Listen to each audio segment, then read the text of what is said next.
Es gan spēlēju Čehijā, gan spēlēju dzirdu no Amerikas, kad pirmais jautājums, ko treneri, menedžeri zvana un prasa par kādu spēlētāju, ir kāds viņš kā cilvēks. Kas tev bija ar pozitīvajām dopinga analīzēm toreiz tajā tālajā?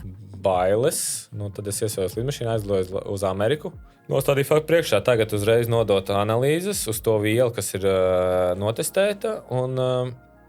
Ja atnāks pozitīvi, mēs reiz metam tev ārā. Kopš Bobs Hartlīs atnāca izlases pagrozīt visiem smadzenes, domāšanu. Kopš tā laika īsti neesam domājuši par noturēšanos. Atbrauciet, padzīvojiet kaut 7-8 gadus uz Ameriku vai citām valstīm, un pēc tam jūs atbrauksiet, cik jūs būsiet priecīgi latviešu valodā parunāt. Kad mūsējie ir uz ledus, tā ir svarīgākā spēle. Mēs ejam laukumā pēc uzvaras, un tu esi ar mums katrā spēles sekundē. Tie, kuri tic, spēlē līdz galam. Tie, kuri spēlē līdz galam, ir šeit, kopā ar LVBet, kopā ar Renāru Krastenbergu. Par mūsējiem, par uzvaru. Ienāc LVBet. LV. Jau, mēs esam atpakaļ LVBet podkastā, jau 3. sērija. Mēs šo filmējam pirms garajām maija brīvdienām, bet jūs to redzēsiet pirms pasaules čempionāta hokejā. Un tieši tāpēc, ka ir hokeja sezona tādā pilnā plaukumā, arī pavasars un vasara nāk, mēs paaicinājām kaut kādu čāli, vai ne? Ar mums šodien ir Elfs Freibergs, tas Latvijas hokejists, aizsargs un Latvijas hokeja izlases dalībnieks. Un tu pārstāvēji mūsu komandu arī 23. gadā, kurā tika uzvarēta mūsu pirmā bronzas medaļa. Prieks, ka tu esi šeit. Paldies. Paldies, ka tu atnāci ar mani parunāties. Mēs, protams, ka pieskarsimies hokejam. Mēs iesim ar to, kā tu vispār sāki un visas tavas gaitas, bet es, protams, neesmu hokeja eksperts. Tu esi daudz lielāks hokeja eksperts vairāk iemeslu dēļ. Un man tas galvenais mērķis ar tevi ir vairāk nolobīt to tavu sportista miziņu, vai ne? Jo mēs visi ārpus savām karjerām tomēr esam cilvēki iekšēji, vai ne? Ar savām domām, savām sajūtām un vispārējām. Un tad svarīgākais man pirmais jautājums ir, ar ko mēs tā salauzīsim to ledu, vai ne? Vai tu vari būt latvietis un nebūt hokeja fans? Jā, sveiki klausītāji, skatītāji, kur mūs skatās. Prieks jūs redzēt.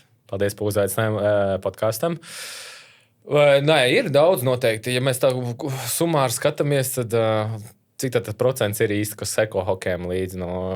Nemaz nav tik liels. Es pieļauju no tiem 2 miljoniem, 1,8 miljoniem, tur kādi 600,000. Domāju, tas maksimums, ko mēs varētu izspiest.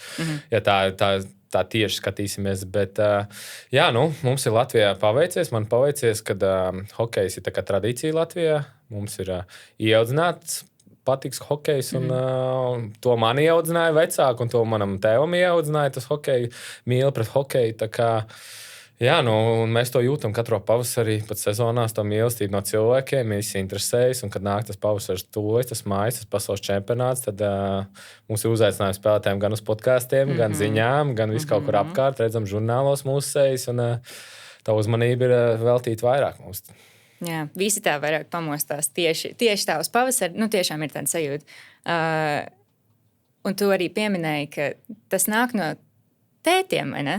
Tas nāk no sencīša, vai ne? Tas vienmēr ir sencīts, kurš skatās hokeju, un kliedz skaļi pa visu māju. Man ir tāda sajūta. Jā, tas stereotipiski noteikti tā domā, bet es jo vairāk tagad skatos apkārt un vēroju tos jaunos hokejistus, kas aug, un tās lielākās fanāts, es pat teiktu, ir pat mammas. Jā, es halē viņas biežāk redzu, vedājot nesot tās lielās somas, bērniem maziem uz treniņu, un tā proporcija, man liekas, izlīdzinās. Bet es domāju, tas ir, ja no stēm skatās, tas ir vecāku tas sapnis neizdzīvotais, ko viņi novēl uz bērniem, lai viņi ar viņiem izdzīvot to sapni.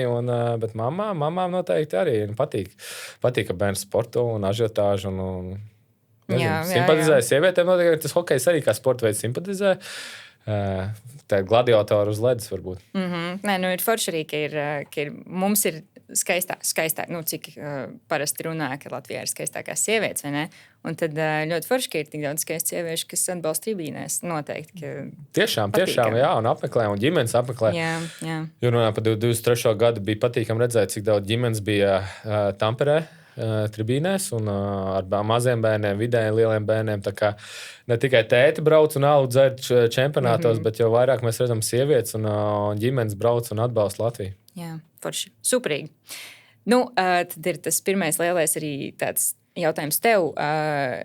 Kāpēc hokejs?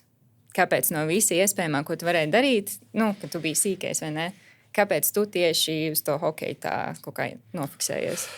Tā man jāsaka, ja mēs tā dziļāk pavērām, domājam, tas arī varētu būt tēva neizdzīvotais sapnis. Viņš ir no Čiekru kalna un gājām uz sporta pili. Tur bija sludinājums pie sienas pielikts, kad aicina jauniešus uz hokeju un gaidot rindā uz biļetēm, tētis izlasīja.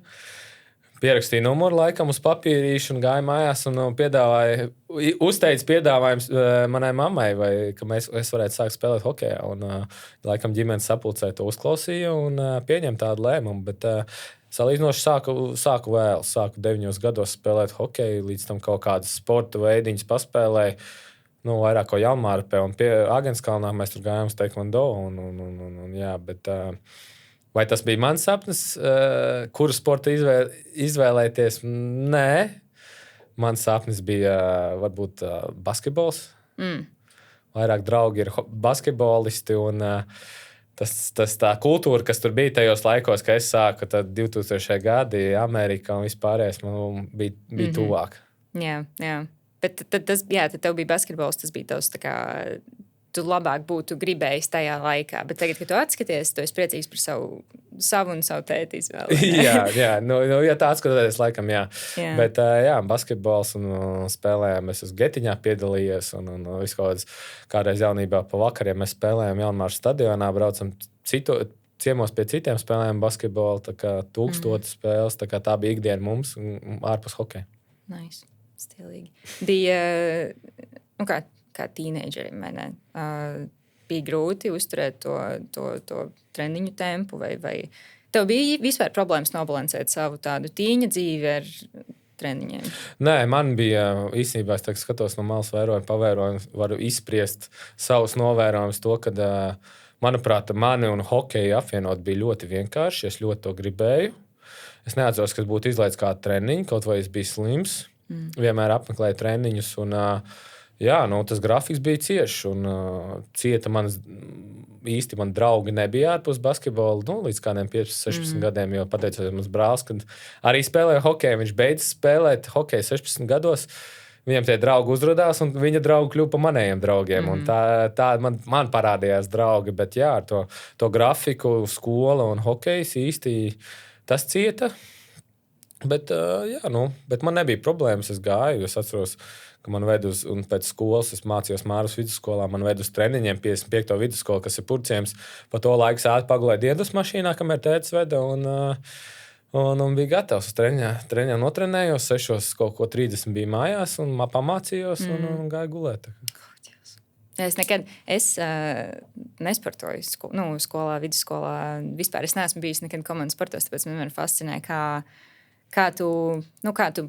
tas tevi sagatavoja tālākajai dzīvei, būt vispār komandas cilvēkam, un hokejs ir ļoti, ļoti izteikti komandas sports. Tā kā tas ir tev kaut ko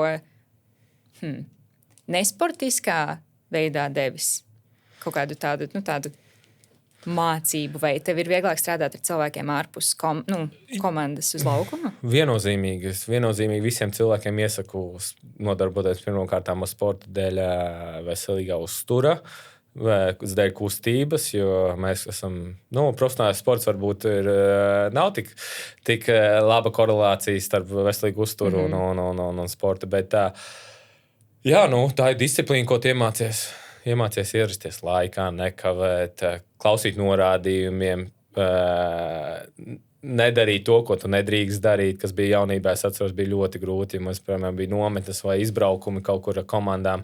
Tad, kad ir 20 puiši vienā istabiņā, lielā istabiņā paliek, tad tajos 10 neviens neiet gulēt un ārdās. Bet treneris atnāk, iemāca būt klusiem un iet gulēt. Un, piemēram, ja to neklausīs, atceros, mums pa betonu grīti vajadzēja kaut 20 minūtes kūliņas mest. ātri sāpīgi paliek, un otrais neatkārto. Tā kā bija savas motivācijas, kā mums, piemēram, iemācīja būt kārtīgiem tādā ziņā un disciplinētiem. Un sports to dod. Sports pieprasa. Manā laikā vēl nepieprasīja, bet man bija forši, ka man bija labi komandas biedri, kur labi mācījās, un man stimulēja arī labi mācīties. Tā kā es biju disciplinēts gan skolā, gan uz laukumu. Tu izklausies ļoti kārtīgs vispār kopumā. Nē, dzīvē, jā, man ir savi principi un lietas, un kā es daru. Es to mēģinu būt kārtīgs un nepārkāpt, bet mājās, pa tām drēbu kārtošanām un visu nolikt apkaļ vietā. Tur es esmu tāds palicis, bet tas pateicams manai sievai. Viņa to man iemācījusi. Mēs esam divi atšķirīgi tipi. Neteikšu pedants, bet no tuvu tam. Un es biju vairāk tāds brīvdomātājs. Tajā sakarā, kārtības sakarā mājās, bet tas esmu. Nevar visu laiku būt visur kārtīgs. Tomēr ir kaut kur arī, tu vari nolažot arī mazliet kaut ko. Jā, tieši tā kā balans man tur ir. Bet atpakaļ pie, es nezinu, kā tas strādā, tāpēc tu man varēsi to pastāstīt.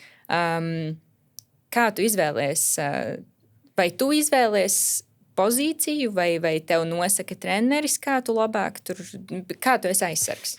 Jā, arī labs jautājums tādēļ, kad vecāki ar tiem nerealizētiem sapņiem mēs runājam, tad viņi apstāsta, cik saņem labākie spēlētāji NHL, kuri Amerikā spēlē, un visi vecāki izvēlas tos uzbrucējus, likt uzbrukumā tos spēlētājus, jo tur NHL viņiem vislielākās algas, bet man bija tā, ka es līdz 12 gadiem biju uzbrucējs centrs pozīcijā, un tas aizgāju nomainīt komandu, aizgāju uz citu komandu pie vecākiem čaļiem, un tad treneris ieraudzīja, redzēja manas stiprās un vājās puses un ielika man aizsardzībā. Un kādreiz, ja mēs skatāmies pēc stereotipiem, tad kādreiz bija aizsargi, bija lēnāki spēlētāji. Un es nebiju tas ātrākais no jauniešiem, un treneris ielika man aizsardzībā. Kas mūsdienās ir vairs tik strikti noteikumi nav. Kādreiz bija uzbrucēji ātri un aizsargi lēni, bet tagad ir jāskatās tur vairāk, tagad detalizētāk vairo, kurā pozīcijā spēlēt jau jaunības gados likt. Bet es ieteiktu, ja vecāki klausās, tad noteikti likt bērnam, vai treneriem likt to bērnu gan uzbrukumā, gan aizsardzībā, un viņi tā kļūst labāk nākotnē. Izklausās, ka tev pat nebija variants būt vārdsargam. Nē, tas ir vārdsarga pozīcija, dārgākā pozīcija hokejā, un tas ir tā forma, maksā 1000, un tas jau no paša sākuma tika nosprauts, kad es nebūšu vārdsargs. Bet tev nebija intereses arī? Visiem bērniem intereses, visiem patīk tā citādākam būt un tā forma. Un kaut kur treniņos es esmu bijis vārtos iegājis, izjust to sajust, kā tas ir, bet laikam, ka nē. Es klausīju vecākus. Spiediens beigās arī, man liekas. Es tīri atceros skolā, kad mums bija kaut kāds tāds feikais floorballs vai kaut kādas stundas laikā mēs kaut ko spēlējām komandās, un tad, kad man bija jāstāv vārtos, jebkas jāsargā arī fucīts vienkārši pagalmā.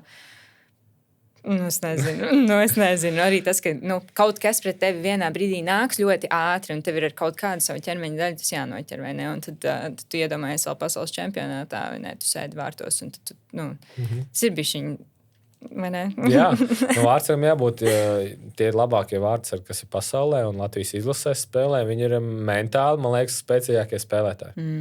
Jo tas spiediens arī pēc ielaistiem vārtiem, nepārdzīvot, turpināt, stāvēt vārtos ir jāmāk. Nav viegli pārdzīvot, piemēram, ja tur bijuši savu kļūdu, var pārdzīvot noteikti, un tas noteikti nepalīdz komandai tajā spēlē. Un, ja mentāli vājš, tad nākotnē neko īsti neizdarīs kā vārdsargs. Man vienmēr sirds apskatoties, ja kaut kas nesanāk, man tiešām reāli, jo es redzu, kā tā galva tur nodurās, ārprāts.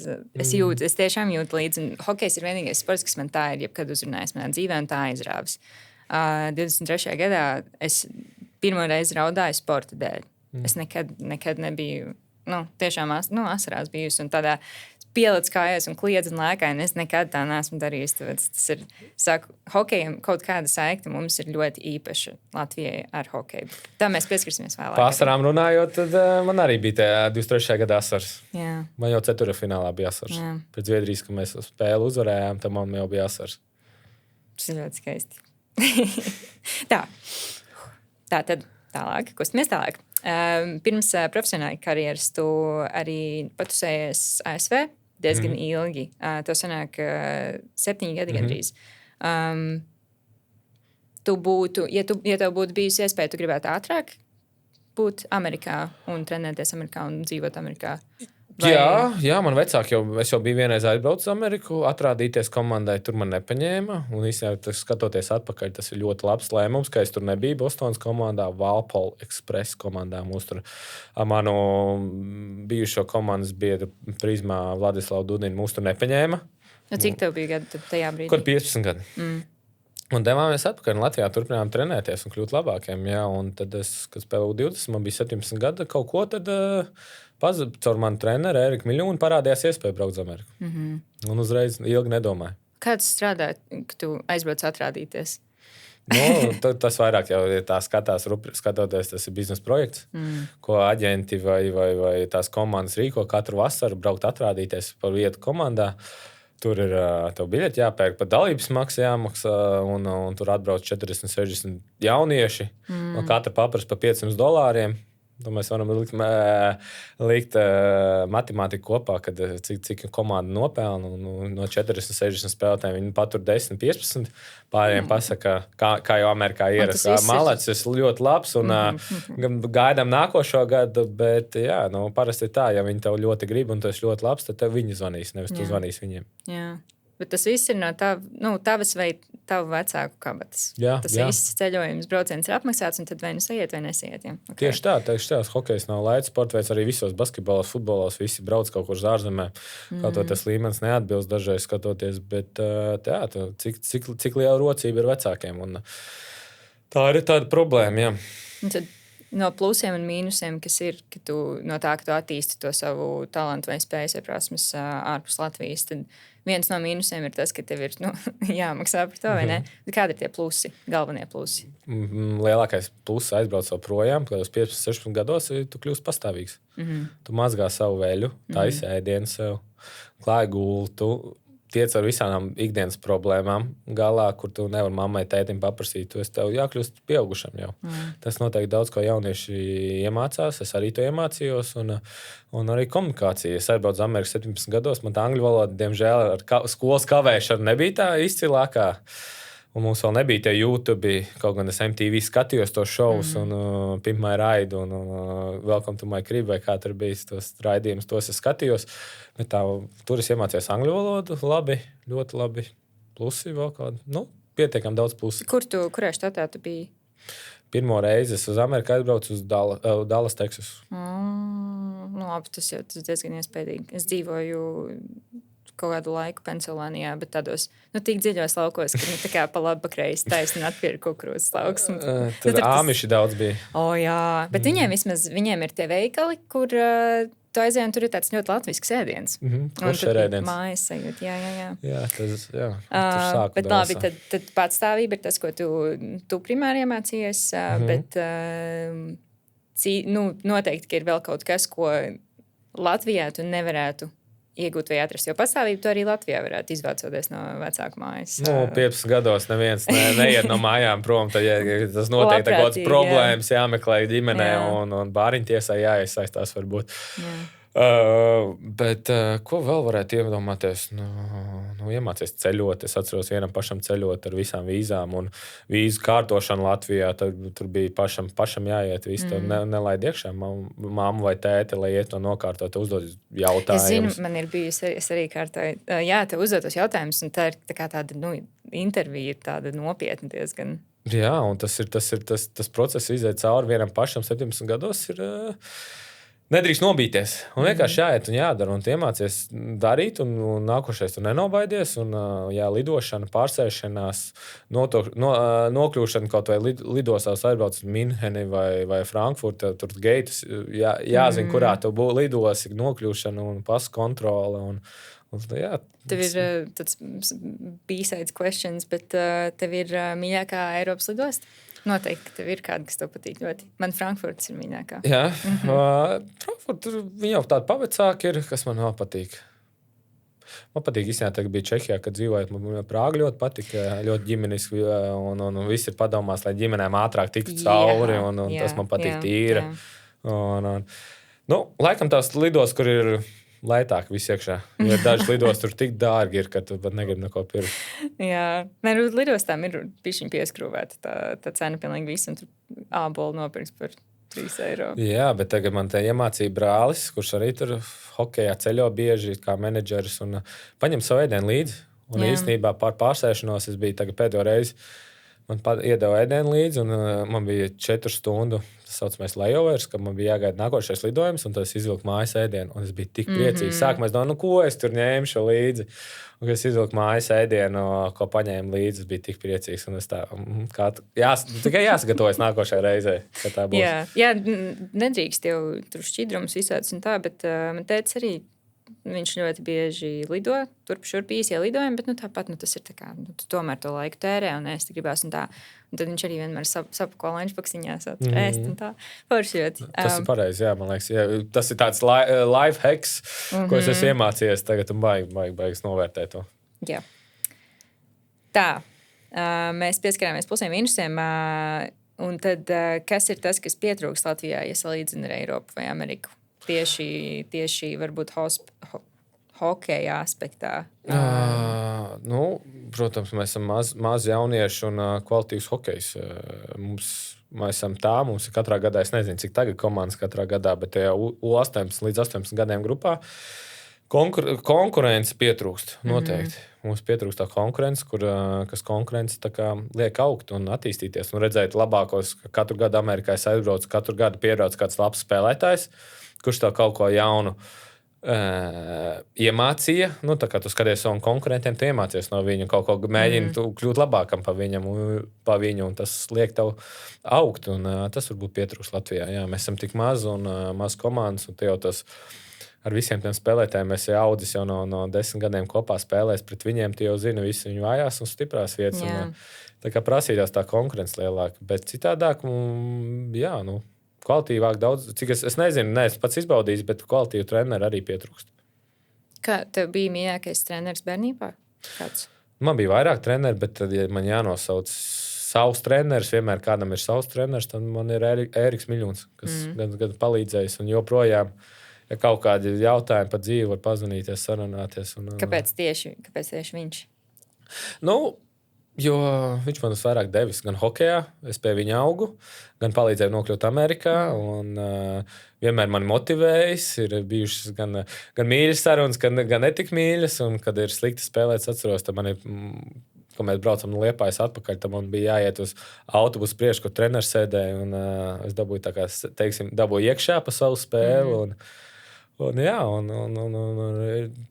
Tā kā es uzskatu viņu kā savu treneri. Un joprojām man kādu suvenīru atved no sezonas, viņam uzdāvina, un tāda tradīcija man ir. Tas ir, man vispār pietrūkst. Tādā ziņā es runāju vienmēr ar kādu sportistu, un tad viņi runā, ka viņam bija tas treneris, tas viens treneris, kas tur bija striktīgi, tur tā kā otrais tētis vai.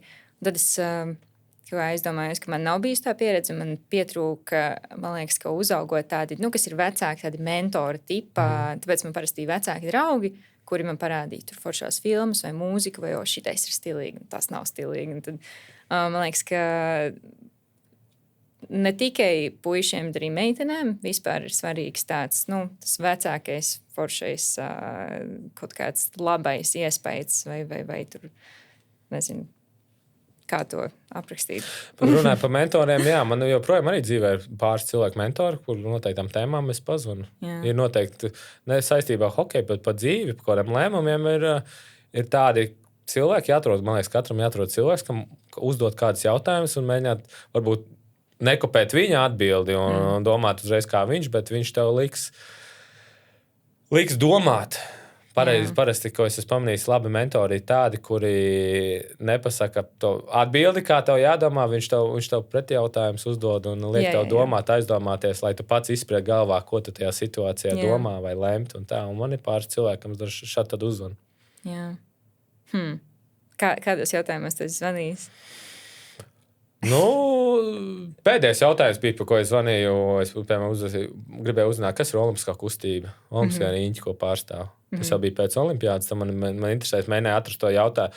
kas man bija jautājumi sakrājušies vispārīgi galvā, un es lasīju ko citu viedokļus, bet tad es uzzvanu savam mentoram un uzprasu, kā viņa viedokļi, kāpēc, un uzdodu savus jautājumus viņam, piemēram, kāpēc es tā domāju, ko viņš domā par manu atbildi, un tad viņš man uzdod pretjautājumus, tad mums tāda diskusija notiek, un beigās, jā, un iesaka kaut ko pievērst kaut kāds detaļas, kā mūtu pievērst uzmanību, ko tur saprast un tā, un jā.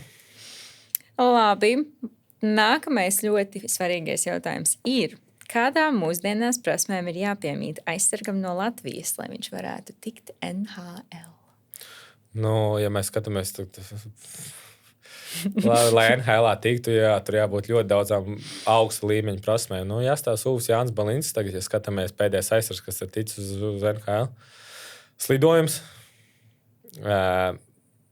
nebaidīties, labam cilvēkam būt. Tā ir ļoti, ļoti svarīga prasme. Jūs tagad ir tā kā trends, ne trends, bet es gan spēlēju Čehijā, gan dzirdu no Amerikas, kad pirmais jautājums, ko treneri, menedžeri zvana un prasa par kādu spēlētāju, ir kāds viņš kā cilvēks. Kāda viņa attieksme, kā viņš uzvedās ģērbtuvē, vai viņam patīk trenēties, vai viņš ir viņam patīk trenēties, vai kā viņš uztver kritiku. Pēc nosacījuma, ja viņš kaut kāda situācija notiek uz ledus, kā viņš te reaģēs? Tas tā, lai izsijātu varbūt tādus problemātiskākus spēlētājus, tādā ziņā tas ir, vai vispār tāds komandas kopējais gars, lai ir labāks un gaišāks? Pirmkārt, viņi izsijā jau negatavs spēlētājs, kas nebūs gatavs pat tam NHL-am. Otrām kārtām, jā, komandai kaut kāda identitāte noteikta, kādas viņa spēlētājs meklē un kā viņi pievērš uzmanību. Viens spēlētājs var sabojāt visu komandu. Tā ir. Ja tu esi pieredzējis to? Jā, vai viens, varbūt es teiktu, 1, 2. Parasti 1, 2, 3 spēlētāji viņi tā kā apvienojas un tad viņi kopā bojājas. Jā. Tas kā zobs, kad ir sabojājies. Ja? Paliek sliktāk. Tieši tā. Un to labs treneris vai menedžers to pamanīs un uzreiz izraus. Jā. Es iedomājos, ka droši vien NHL līmenī tas ir arī viņiem tāda PR problēma droši vien. Ja tev ir tāds spēlētājs, kurš varbūt privātajā savā dzīvē nevar tikt ar kaut ko galā vai tur izsakās, tur āsāk. Pa labi, pa kreisi, tad viņiem noteikti tas arī atspoguļojas uz kaut kādiem investoriem vai ko tam līdzīgu. No NHL skatāmies, tas ir biznesa projekts. Tur viņi pelna naudu, viņiem galvenais ir nopelnīt naudu, un dažreiz viņiem, ja labs spēlētājs būs savām problēmām, tad viņi pievērs acis, ja viņš nesīs kaut kādu ienākumus.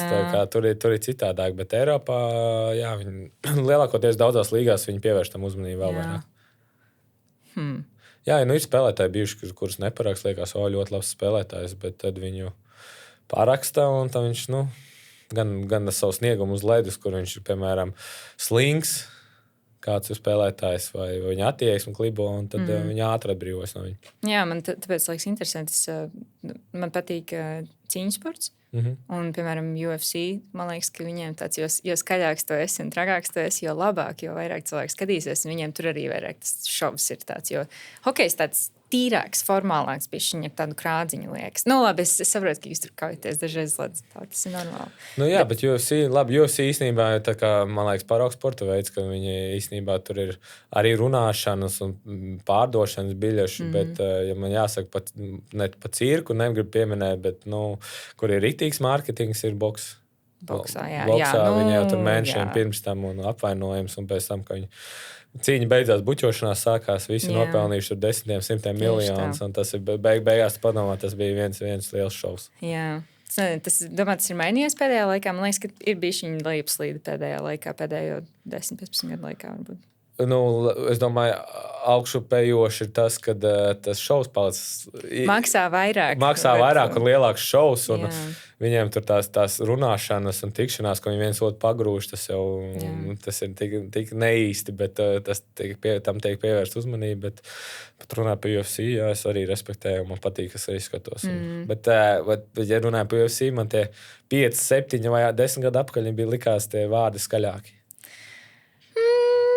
Jā, protams, ka būs kaut kāda mazliet tāda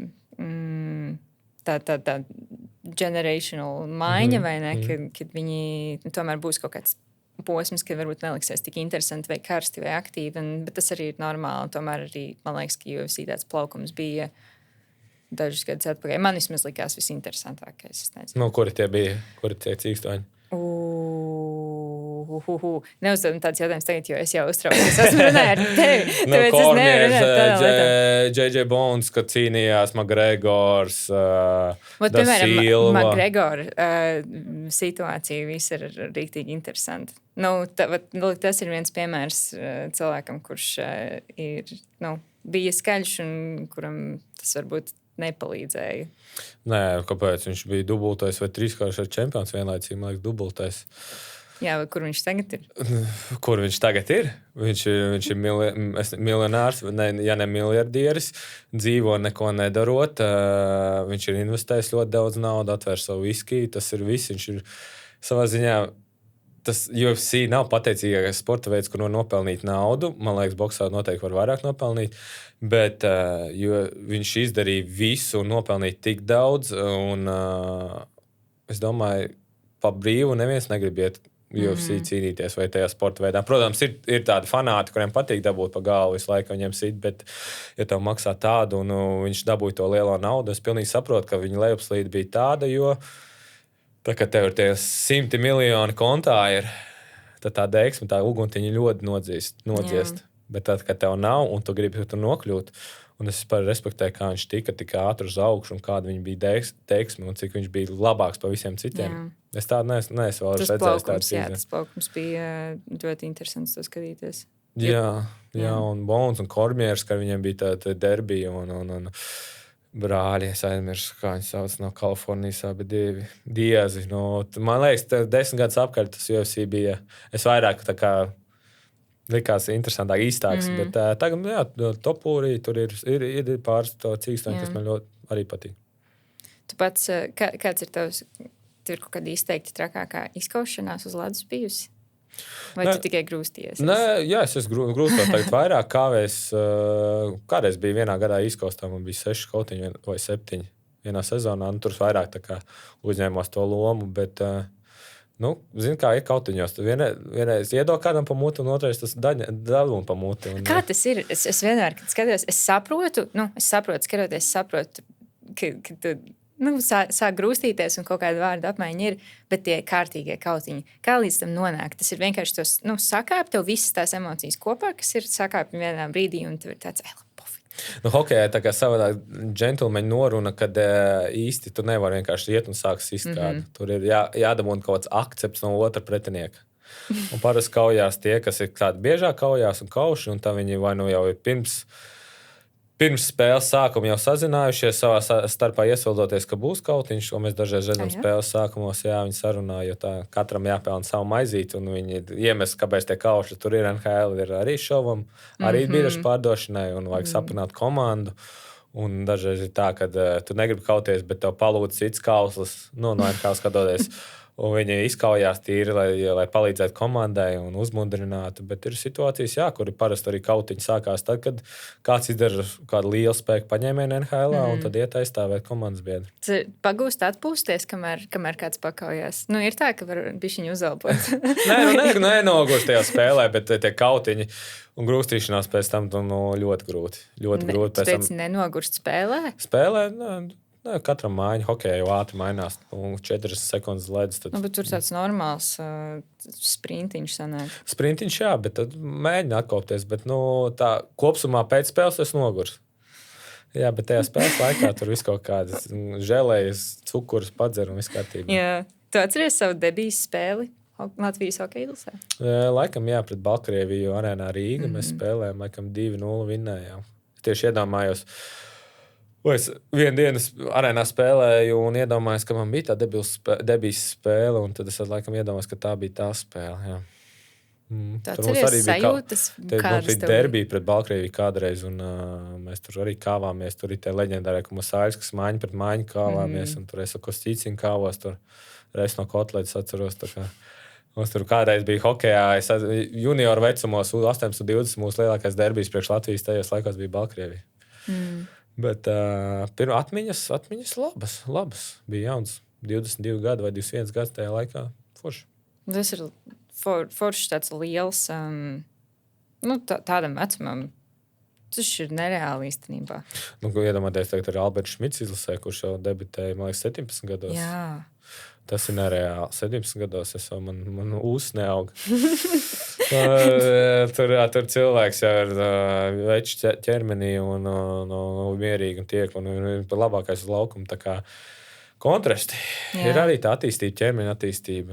Parasti latvieši attīstās vēlāk, mums tas briedums pienāk vēlāk, bet jā. Jā, tu nebūtu bijis gatavs 17 gados. Mēs 18 braucu kā 20, kur līdz 20 gadiem es braucu kā 17 gadīgs. Un treneris pēc tā turnīra, es klausījos interviju vai lasīju interviju, teica, ka mums bija tāda spēlētāja, kur izskatās, ka viņi knapi savu hokeju somu pacelt. Viņš vinēja pa manī. Bija kauli un āda. Bet tev, jā, tas ir hokejistam ir kaut kāds, tu vari būt īss vai garš vai tievāks vai resnāks, bet ir kaut kāda tiešām nozīme tam, vai tev ir vienkārši jābūt izturīgam un jāmāk slīdot? Nav svaram un augumam, un tas laikam demokrātisks sporta veids, kur tas nav svarīgi, bet man interesanti ir, es spēju noteikti, piemēram, aizbraucu kaut kur uz pludmalēm, kaut kur pasaulē, un es varu redzēt, kurš hokejs ir. Jā, kā? Pēc kājām. Pēc kājām? Ir sakačāts kājas? Sakačāts kājas, līkas kājas. Tā ir dažās vietās ar uz pēdām ir izsitumi, kas tikai hokejistiem ir. Tā arī meistarība. Māks noteikti pludmalē hokejistu. Tu meklēji ar acīm uzreiz tev iet uz kājām. Es redzu, jā, kvadrcips, es pastos, viņam liels kājas, tad pārējās tad jāskatās. Tā kājām jāsāk vienmēr hokejs, noteikti pēc kājām, un pēc tam tu saliec savus mēlēt, tur nianses, tur šķības kājas, vai tur tādi punktiņas kājās uz pēdām ir, tā kā tu savalds hokejs ir vai nav. Interesanti, jā, es nekad nebūtu iedomājusies, ka tā var atpazīt. Kā UFC cīkstoni var atpazīt? Atkarīgs vai ir, cik sen ir bijis pēdējā cīņa. Jā, arī, bet tā, ja viņiem nav bijuši cīņa. 2 gadus. 2 gadus?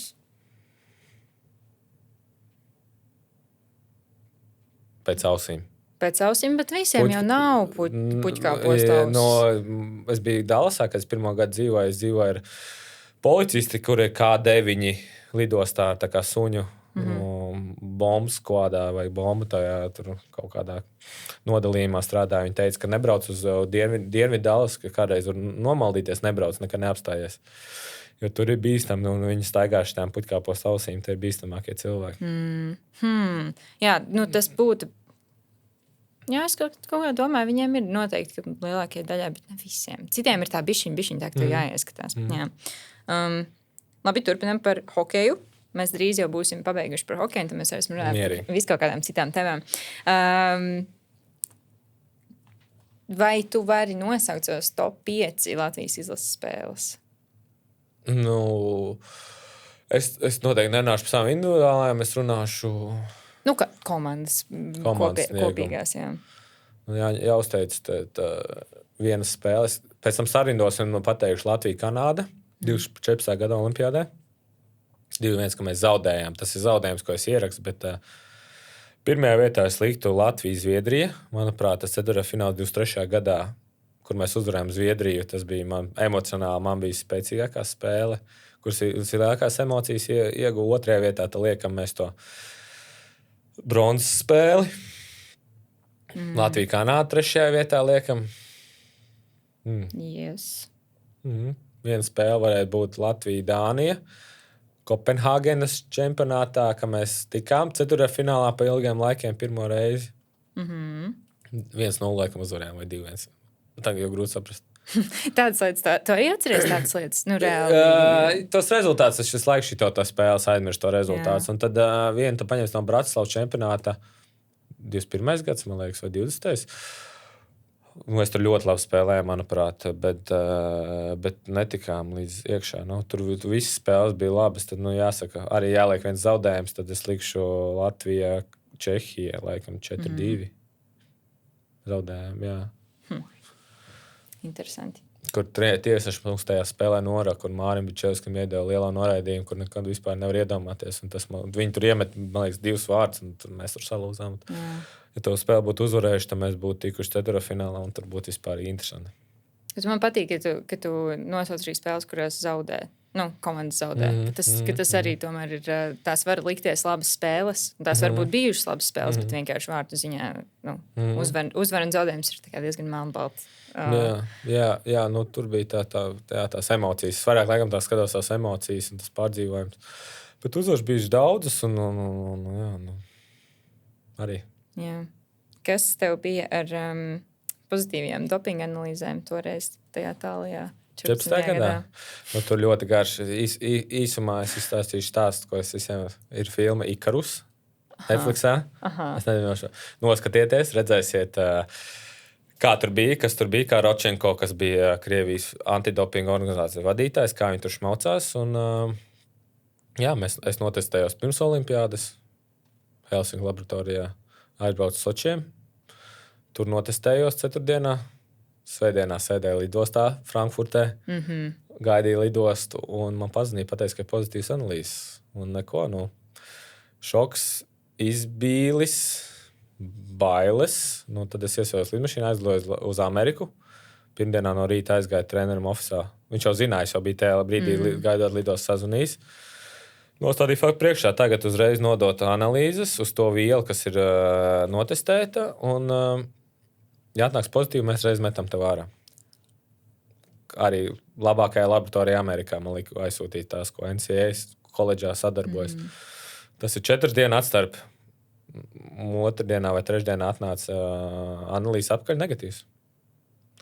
Un tad tur bija liela nesaprašana arī Latvijā, kā var pirms olimpiādas būt negatīvs, un tur Krievija atrast pēdas kaut kādas, un tad man latvieši mēģināja pierādīt, ka es esmu tiešām vainīgs, un tad paņēma no Helsinku laboratorijas manu urīnu aizsūtīja uz Lozaņu, kas ir Šveices galvenā vieta, kur testē. Arī bija negatīvs. Kāda ņemšanās? Okay. Arī tā kā es biju 3 vietās negatīvs, un beigās viņi izvēlējās taisnību Krievijas antidopinga uzrādītajos rezultātos, kuru pēc 4 gadiem arī diskvalificēja. Tāpat organizācija vada Lozaņā par šmaukšanos, kuru Krievi iemācījās atvērt tās burciņas.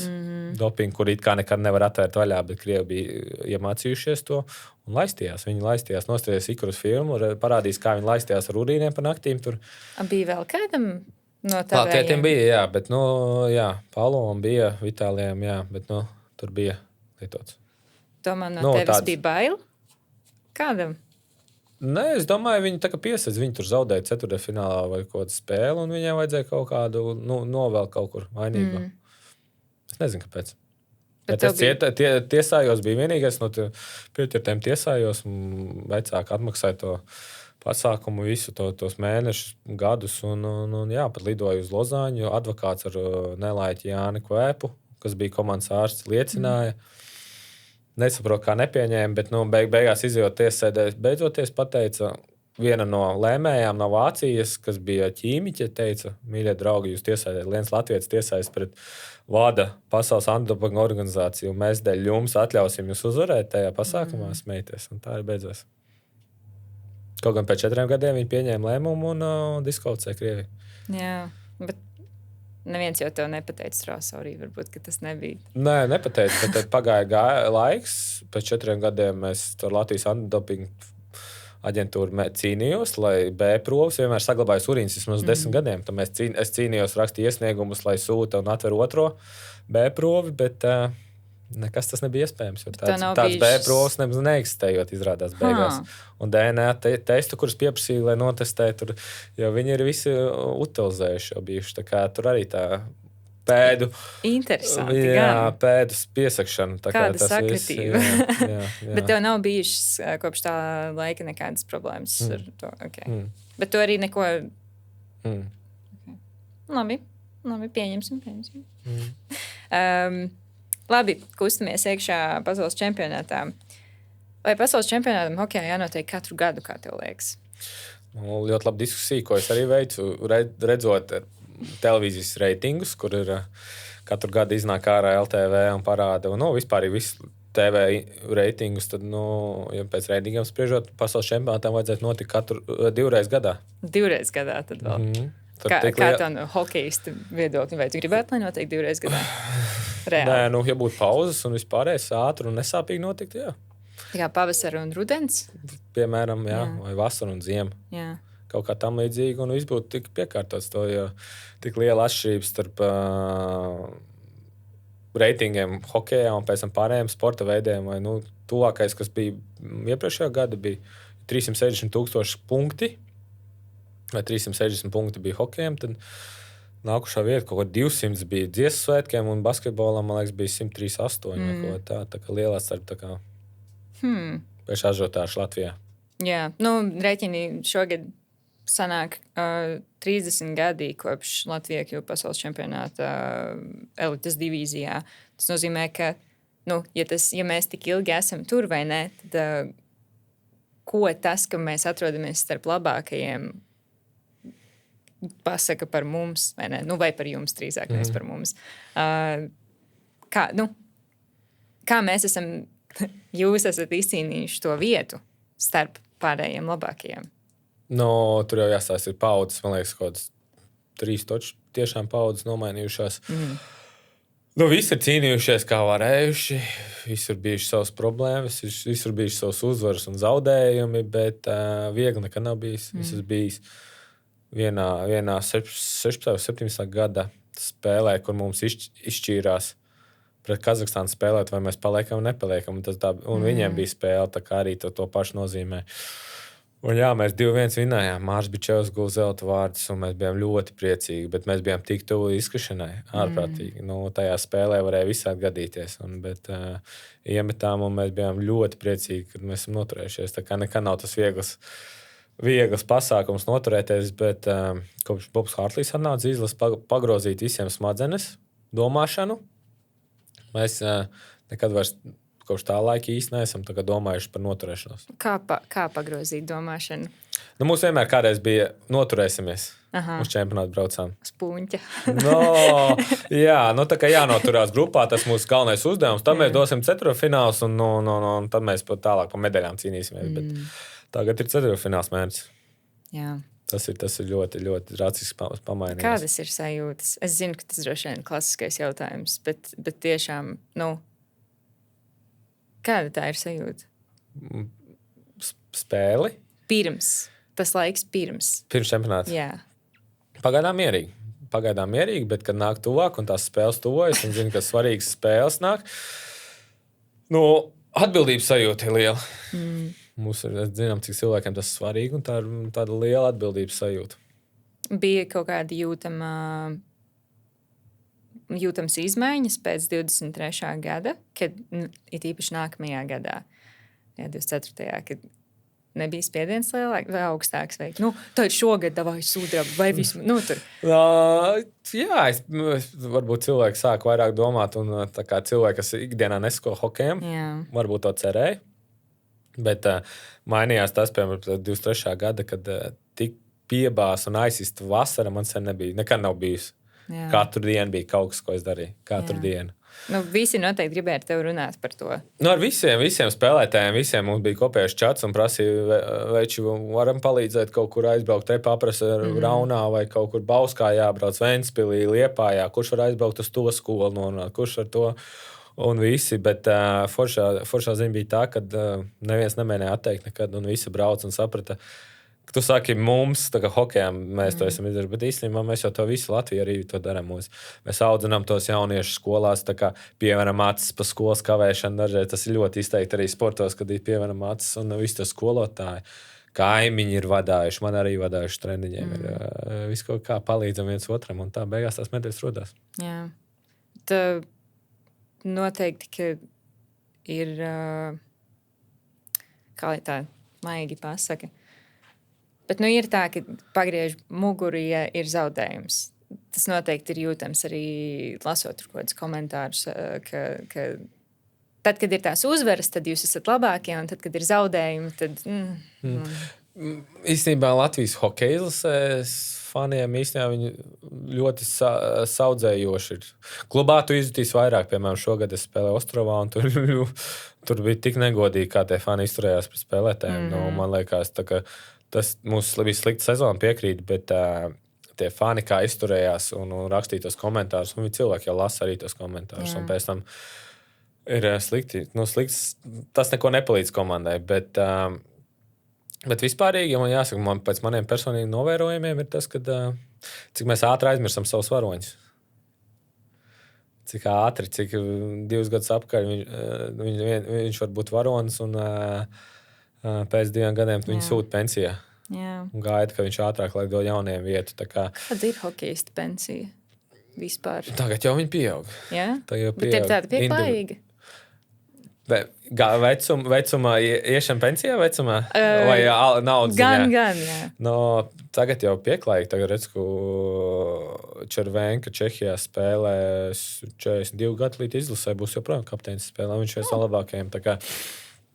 Jā, nu kā kurš, kā tā jau ir vispār ilgi jau var būt īstenībā mūsdienās ar visām tehnoloģijām un vitamīniem un zālēm var ilgi spēlēt augstā līmenī. Vienīgi tā rutīnas ievērošana gadu no gada, trenēšanās gadu no gada, tas viedru laišanas, sišanās un cīņas, emocijas, kā minējām, fanu kritika dažreiz nogurdina. Man liekas, ka arī jo vecāks paliec, jo skarbāk tā kritika, ka apmēram kraumā mantas un ej vecais vai nos nav ledus vecais. Tu jau arī tomēr zaudē kaut kādu to. Mēs neesam, es 20 gados nekad nebūšu tāda pati, kā es būtu 40 gados, vai ne? Ne fiziski, ne morāli arī. Tomēr ir atšķirība kaut kāda. Jā, bet tad tu būsi viedāka.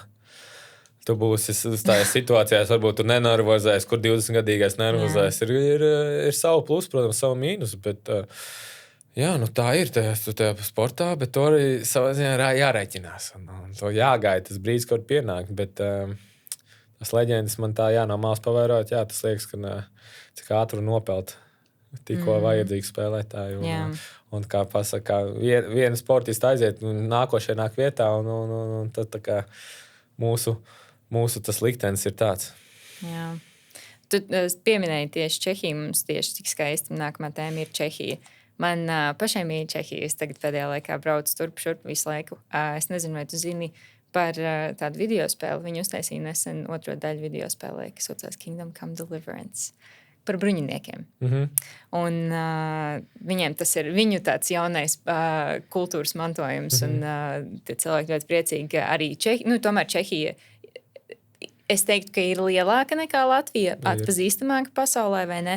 Bet viņiem arī ir tā pati patriotiskā sajūta. Mūs tagad brauc cilvēki šīs spēles dēļ pie mums, un tiešām es arī braucu uz Čehiju. Es esmu cik reizes bijusi pēdējā gada laikā, vai ne? Tad tev sanāk, ka nākamgad jau 9. sezona Čehijā. Un tu runā čehu valodā. Tu mācies katras valsts svešu valodu, tad sanāk? Es esmu bijis Amerikā, viņu amerikāņu valodu es iemācījos, angļu valodu.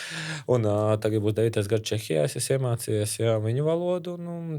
Bija pāris mēneši Vācijā arī mācījos. Es jau zināju, man bija skolā no 6. klases vācu valodu, kaut ko jau tur iemācījos, bet Zviedrijā bija mēnesis, vienreiz bija paspēlējis, tur arī kaut ko jau sāk mācīties.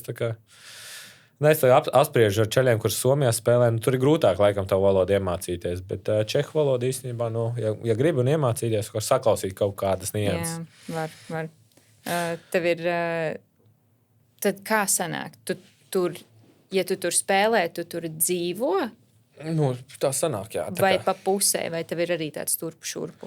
Nē, man ir tagad Kur ir tava ģimene bāzēta? Mana ģimene ir Latvijā bāzēta.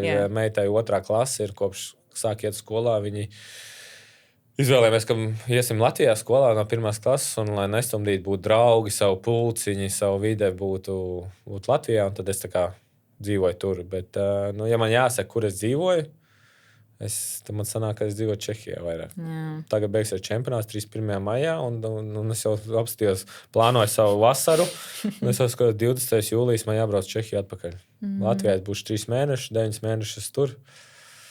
Bet es piebraukāju, ka mūsu izlaša pauze novembrī atbraucu uz Latviju, tad es atbraucu februārī uz Latviju, atbraucu, ka mūsu izlaša pārtraukums, un tas arī tā arī ir. Mēs esam izvēlējušies tādu profesiju, būtu patīk, kā Sandrs Ozoņš stāstīja vairākos podkastos. Neviens mums nespēja to darīt, un neviens tur nejūtas slikti par mums. Mēs to esam paši izvēlējušies. Protams, gribētos, ka mēs varam Latvijā pelnīt to naudu un spēlēt, bet tāda opcija nepastāv. Tā kā mēs darām to, kas mums pašiem patīk, un par to mums maksā algu. Jā. Bet tev patīk Čehijā? Patīk Čehijā. Ļoti? Es neizskatīju citu vietu, kur spēlēt. Es ļoti negribēju nekur citur braukt. Es tur zinu gan kultūru, gan cilvēku, saprotu ēdienu. Ēdiens ir ļoti līdzīgs mūsējiem, man liekas. Bet kas pietrūkst? Kas pietrūkst? Salātiņi tur tādi. Jā. Zupiņas. Jā. Bet viņam arī ir tāda mājīgā virtuve, tradicionālā, un alus. No alus tur mums latviešiem laikam jāmācās no viņa alus. Jā, viņiem ir kultūra. Es atceros, ka man iedeva pagaršot. Es nezināju, kurš tas ir alus, bet tas bija kaut kāds viens no viņu topaliem. Es parasti alu nedzeru. Es dzeru ļoti reti Latvijā. Parasti tikai latviešu alus man garšo īstenībā. Un es pagaršoju, un bija arī kaut kāds baigi karsts un tāds višķiņ atšālējies tas alus, un tad es pagaršoju un teicu, man nav tik garšīgs visi apkārt esošie čehi, vai ne, pilnīgi šokā. Visi tur ir robeža, protams, jokojoties, bet viņiem arī ļoti svarīgs tas viņu. Ļoti svarīgs, bet latvieši, kas aizbrauc Čehiju un pastāst palu, tad arī viss tā, Latvijā labāks alus ir. Jā.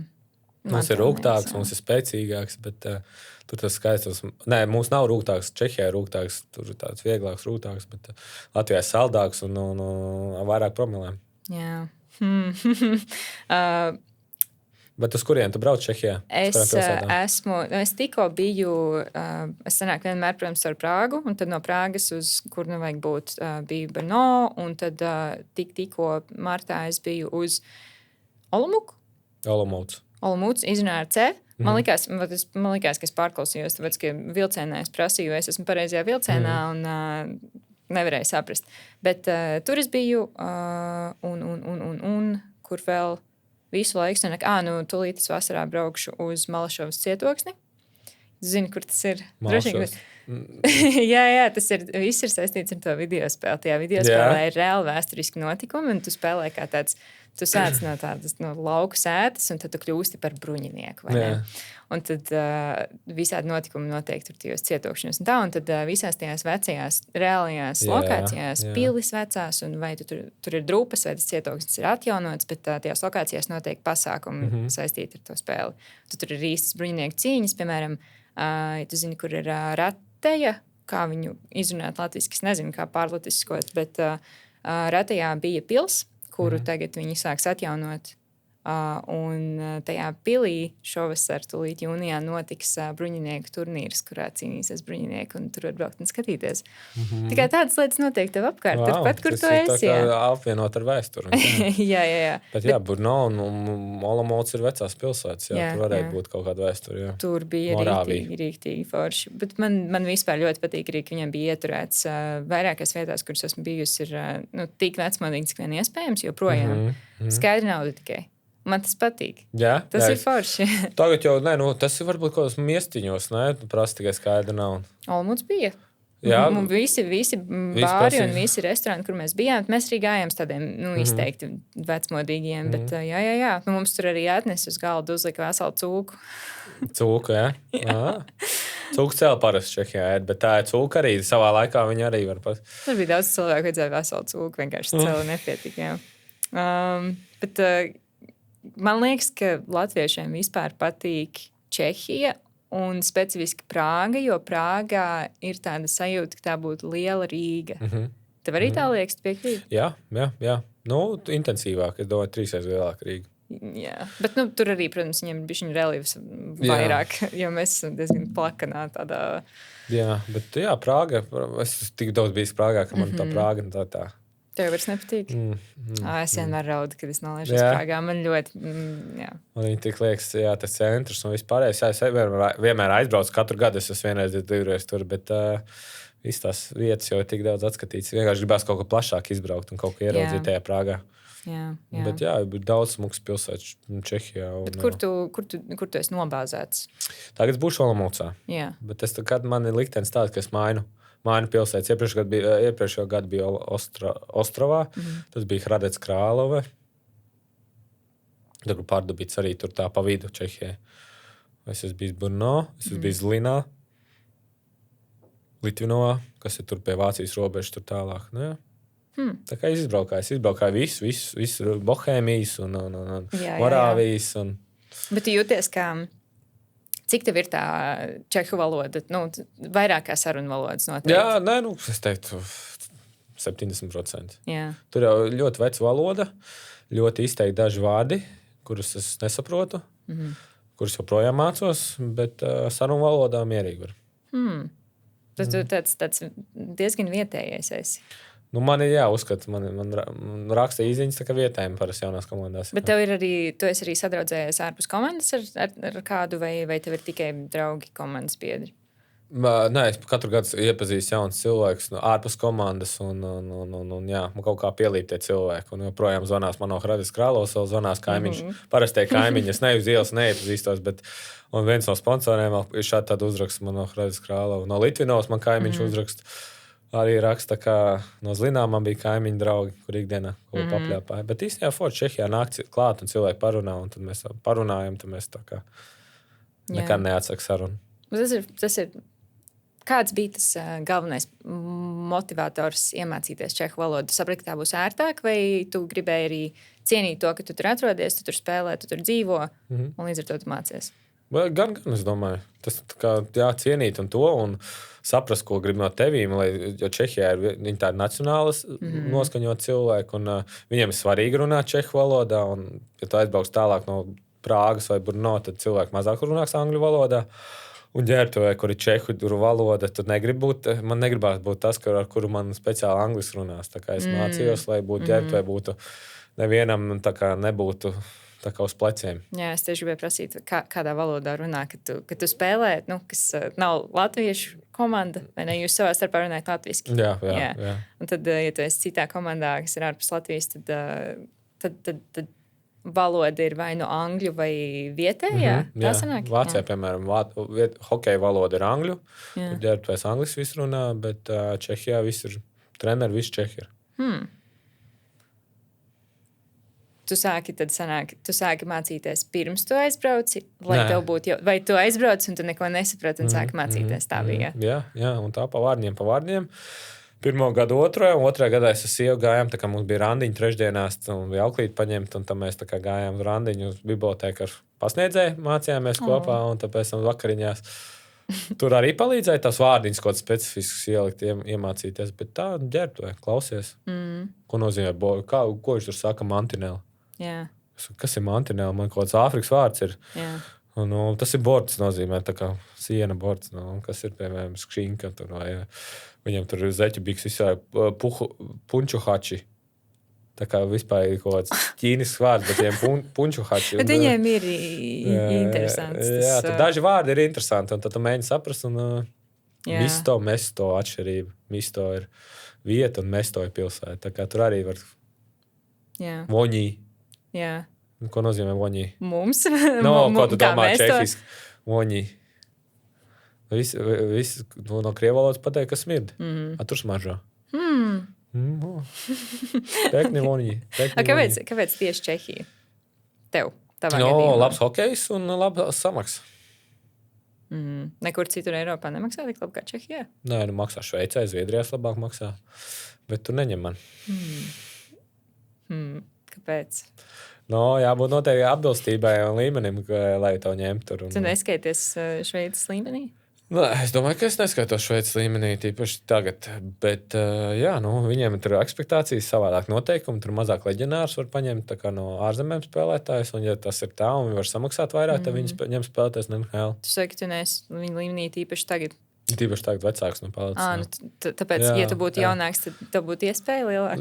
Nezinu, tur uz Šveicē, piemēram, noteikti. Es domāju, ka nē. Ja, piemēram, Rudolfs Balcers tur ir mūsējais latvietis spēlē, tur viņš no NHL atbrauc uz turieni. Tā viņi arī parasti ņem. Jā. Interesanti. Labi. Ārpus hokeja tēmas. sākam beidzot interesantās Jā. lietas. Tēju liesim ārā. Jā. Nu, nav tik traki. Bet, jā, tu esi ārpus hokeja aktīvs viedokļu paudējs. Paritināji to Twitteri arī. Bet ļoti reti rakstu. Bet tur ir, bija viens tāds skrulējiens, un es jau biju 5 gadus atpakaļ. Kā tur nav ļoti daudz, bet es lasīju tos komentārus, vai cilvēku atbildes, kas tur bija. Un, parasti sasāk tev atbild tieši, ja tu komentēji, ko saistībā ar Krieviju vai kāds, kā tev liekas, kāpēc tā notiek? Jo mēs varam visi brīvi paust viedokļus internetā, vai ne? Bet vienmēr ir kaut kāds viedoklis, uz kuru rēģēs asāk. Kā tev liekas, kāpēc tā ir? Ir īpaši, ja tu esi patriotistiski noskaņots. Viņiem te troļi. Parasti man neviens ar neslēptu profilu neraksta. Tur parasti slēpjās troļu fermas un savam naratīvam mēģina atbildēt pretī. Tas ir normāli.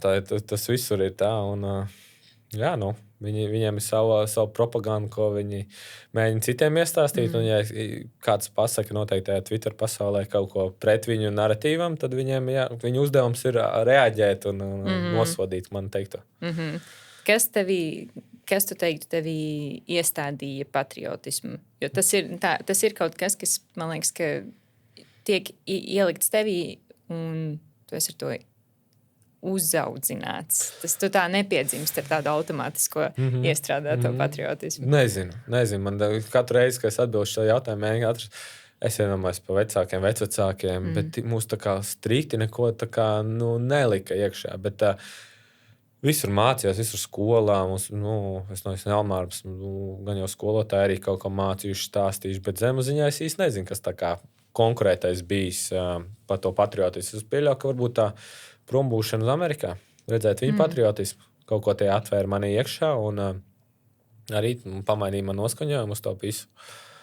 Jā, un arī es visiem saku, visi kas Latvijā sūdzās, ka par valodas jautājumiem ir atbrauciet, padzīvojiet kaut 7-8 gadus uz Ameriku vai citām valstīm, un pēc tam jūs atbrauksiet, cik jūs būsiet priecīgi latviešu valodā parunāt. Jā. Cik tas ir, ka mums ir sava vieta, kur mēs latvieši varam parunāt un savu kultūru un cik tas ir forši un visi to novērtē. Un ļoti daudz hokejs vienmēr saka, ka grib mājās, raujās uz izlasēm, raujās, lai būtu mājās. Bet nav tā, ka esat arī ārzemēs atvaļinājumā vai vispār ceļojot, ja tu dzirdi latviešu valodu, tev ir prieks dzirdēt latviešu valodu. Man tā ir, ka es tā kaut kā tā saspicēju austiņu un tāds, tas ir Latvijas šeit ar mani kopā. Es būtu kaut kā Brazīlijā vai Argentīnā, tad būtu tas pieiet uz ielas. Jā. Bet tad, ja tas ir Itālijā vai Spānijās vai Čehijās, tad ir tā. Nē, Čehijā man interesanti, ka es kaut kur dzirdēju latviešu valodu un kaut kādā vietā, kas nav saistīta ar turismu, tad ir interesanti. Vai arī nav saistīts ar ceļu, kā piemēram latvieši brauc uz Itālijām mašīnā vai uz Austrijām. Viņi brauc kā Ostrova, Olomouc, Brno un lejā uz Vīni. Tad, bet kaut kur nostāk, tad ir interesanti paspicēt ausis un paklausīties, kāpēc viņi te ir vai pieiet klāt. Bet tā, pasaule tika atvērta, tik ātri palikusi, kad mēs esam visur. Mēs esam visur. Mēs neesam baigi daudz, bet mēs esam visur. Bet, latviešu valoda, kā tu prognozē? Tev liekas, ka latviešu valoda tiks ieskaitīta pēc, es nezinu, cik ilgi laika, bet kā mirstoša valoda vai lēnām mirstoša valoda? Pēc demogrāfijas rādījumiem noteikti ir savas šaubas jau par to jautājumu, bet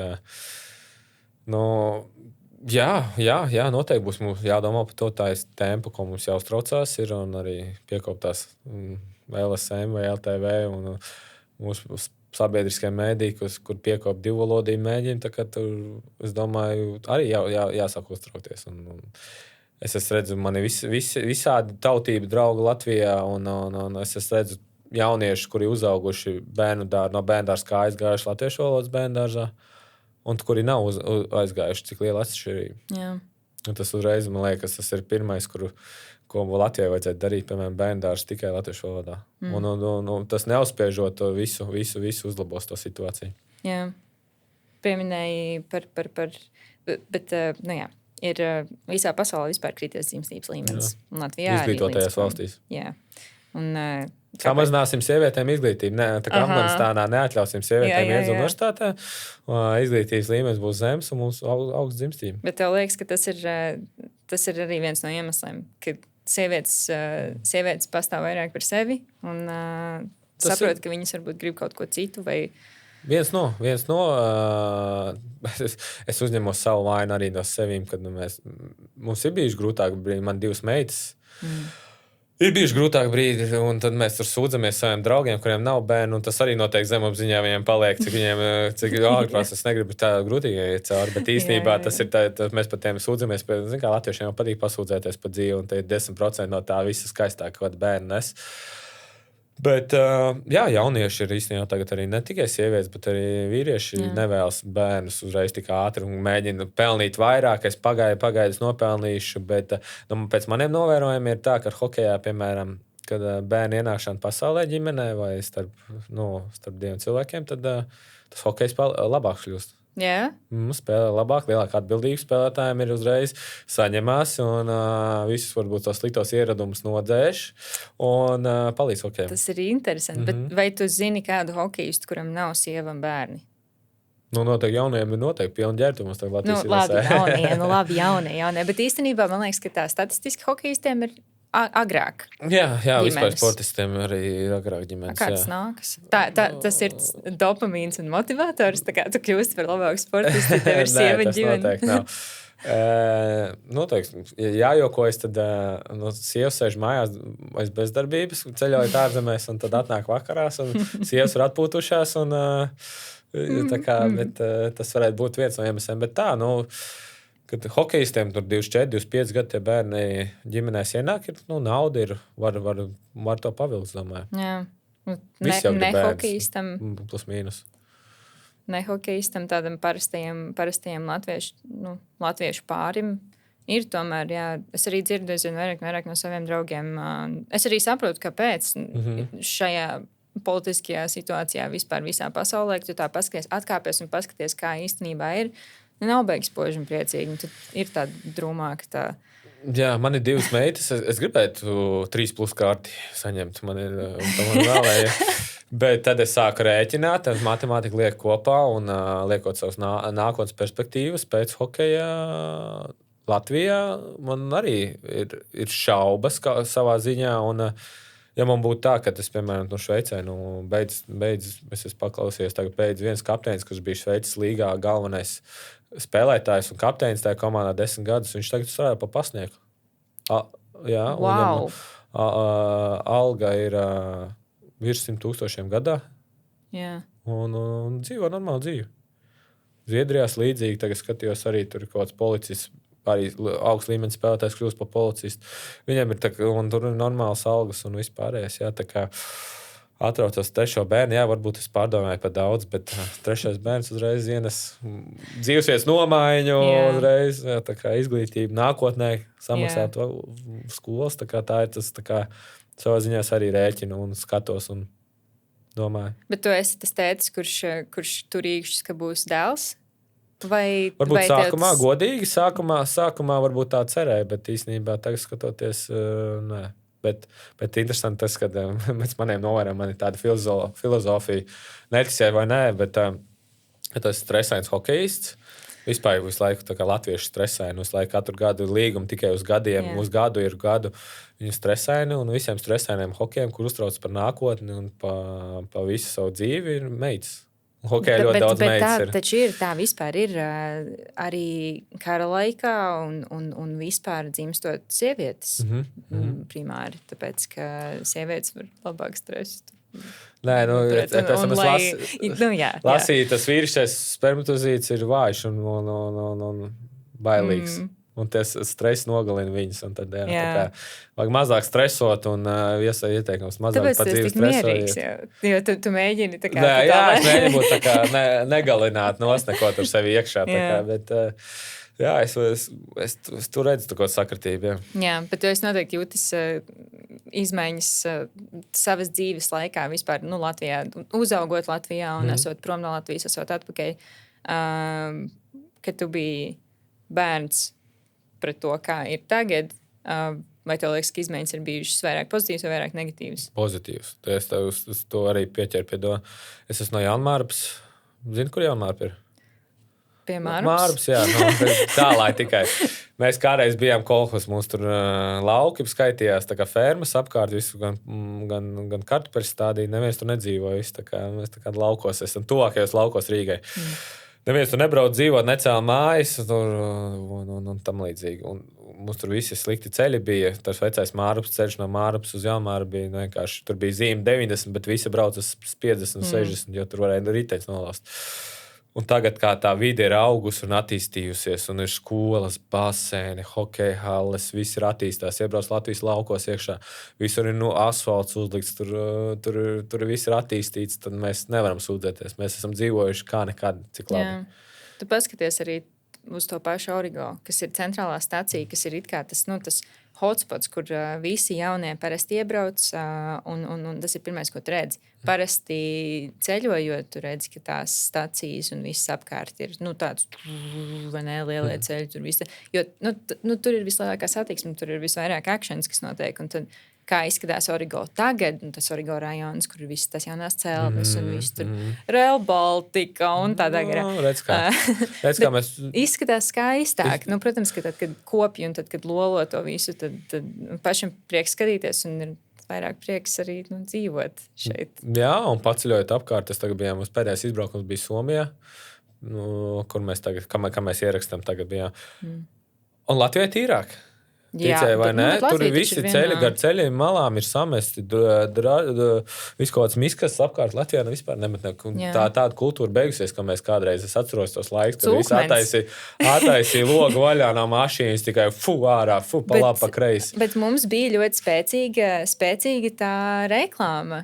Ka pa cūku pārvērtīsies un ka cūkmenis tur, man liekas, ka tas tiešām bija, tas arī bija tajos, man liekas, ka zelta tur interneta plaukuma gados, vai ne, kad tās visforšākās reklāmas mums bija tiešām spēcīgas reklāmas, arī kliklaks sprādzējies un vispār, es nezinu, man saistās, es tagad nevaru iedomāties, kas ir pēdējā labākā latviešu reklāma, ko tu esi redzējis? Man tie Asians autoskola. Kaut kā es iekrītu, viņiem bija tas ceļu salas vispārīgi, kur viņi tie 3 čalīši tur kačājās, pa mečām runāja. Jā, es redzēju, ka viņi tur tajā zālē. Mečām nepatīk liela muskuļi. Jā. Bet arī cilvēki vairs neskatās. Nav tā, ka ieslēdz teļuku tik daudz. Tagad ir, man liekas, ka vairāk ir kaut kāds Netflix vai kaut kāds YouTube vai, ir Smart TV, un tad līdz ar to tu pazaudē to connection. Es neesmu skatījusies tādu reālu televīziju ar reklāmām un visu pārējo. Jā. Man es vēl ļoti koncertīvs tādā ziņā, laikā es skatās koru karus, tagad topā jāskatās. Jā. Madonas koras mums tur bija, atbalsta komanda liela manā ģimenē. Tā kā, jā. Tu māki dziedāt pats? Es saku māku, bet es ļoti slikti dziedu. Man patīk uzdziedāt vispār, jā. Tā kā, skaidrā? Jā, arī mēs dziedam, ģērbtuvēs dziedam, dažreiz pēc lielām uzvarām noteikti dziedam. Un forši, kad ne tikai vienu dzied, un himnas dziedam, un tas man svarīgi dziedāt himnu ir. Jā, jo vecāks paliek, jo vairāk dzied. Kādreiz kautrīgāks bija. Tā ir, jā. Tā ir, laikam, jā. Tā ir. Tad kādreiz domā, ko citu padomās tagad. Manu balsu var dzirdēt. Par jūs iepriekš runājāt par makšķerēšanu? Jā, tu makšķerē. Nē. Mūsu draugs kopīgais makšķerē. Es jūtos apmānīt, jo man radās iespējas totāli, tāpēc, ka tu runāji par savu mīļāko upi. Mēs laivojam. Laivu braucienos braucam katru vasaru pa Irbi. Neteikšu, es pateicu to vārdu. Jo pa daudz cilvēku tur brauc. Jā. Mums ir jau cīņas pa mūsu vietu, kur mēs parasti pa vidusceļa apstājamies, tur kāpas baltās un tur.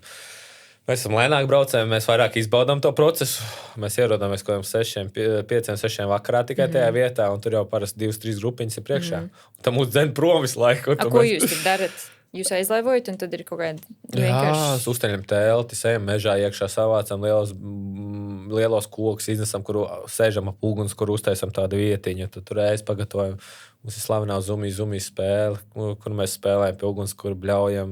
Tā kā spēle tāda ir 1-2-2-3 zumī, un tad visi kopā kliedzam. Tā kā no Amerikas atver to spēli, un visi esam turpinājuši.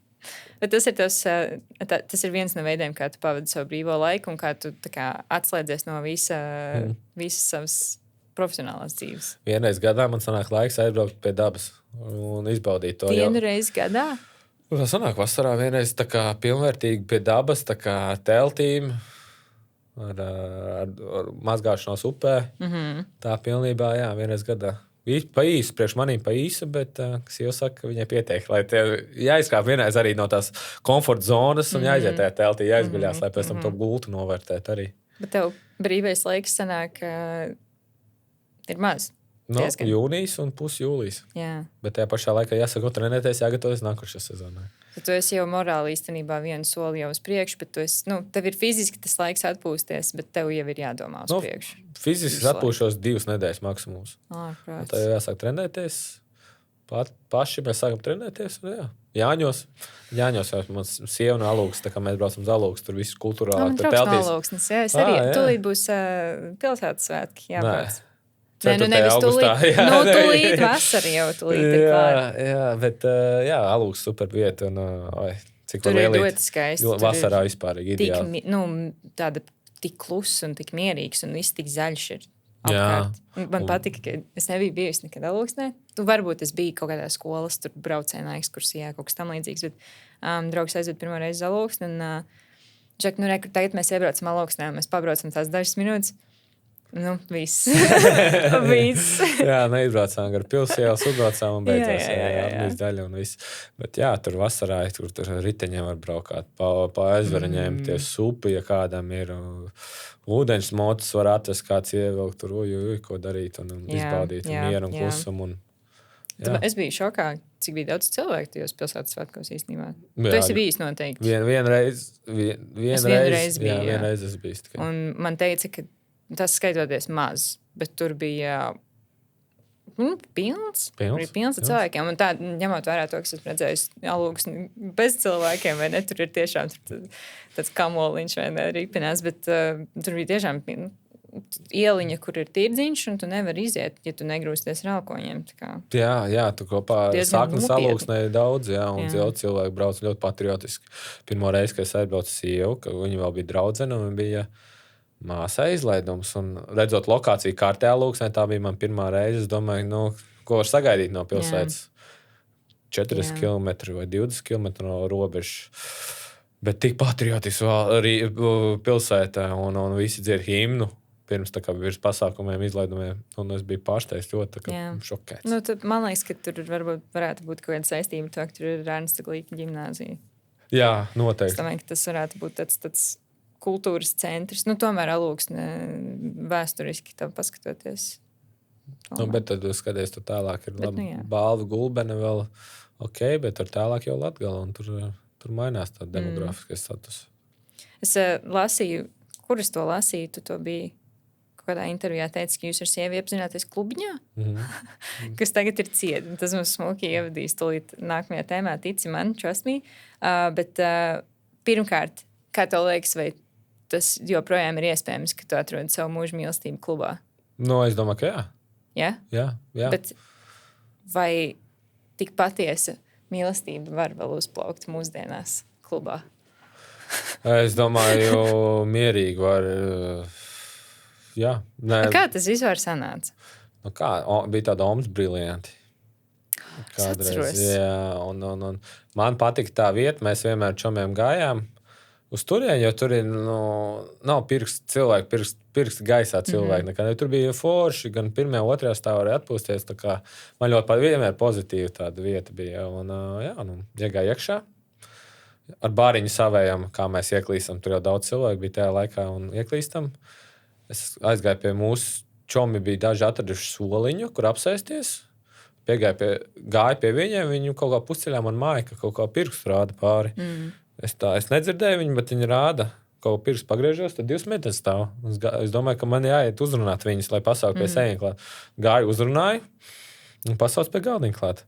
Izrādās, bet aiz viņām bija mūsu čaļi, kurus vajadzēja pasaukt pie galdiņa.